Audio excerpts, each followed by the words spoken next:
No one's crazy. Your personal experience with money may be 0.0001% of what's happened in the world, but maybe 80% of you how you think the world work. Let me tell you about a problem. It might make you feel better about what you do with your money and less judgmental about what other people do with theirs. People do some crazy things with money, but no one is crazy. Here is the thing. People from different generations raised by different parents who earn different incomes and held different values in different parts of the world, born into different economics, experience different jobs, markets with different incentives and different degree of luck, learn very difficult lesson and different lessons.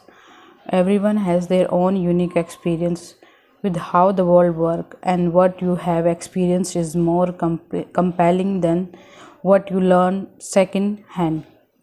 So, all of us, you, me, everyone, go through life ensured to set of views about how money works that vary widely from person to person. What seems crazy to you might make sense to me. The person who grew up in poverty thinks about risk and reward in way the child of wealthy banker can't fathom if he tried. The person who grew up when inflation was high experience something the person who grew up with stable prices never had to. The stockbroker who lost everything during the Great Depression experienced something the tech worker basking in the glory of the late 1990 can't imagine. The Australian who hasn't seen a recession in 30 years has experienced something no American ever has. On and on, the list of experiences is endless. You may stuff about money that I don't, and vice versa. You go through life with different beliefs, goals, and forecasts than I do. That's not because one of us is smarter than the other or has better information. It's because we have different lives shaped by different and equally persuasive experience.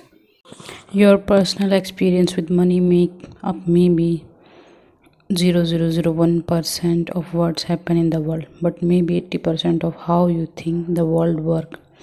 So equally smart people can disagree about how and why recession happen, how you should invest your money, what you should prioritize, how much risk you should take, and so on.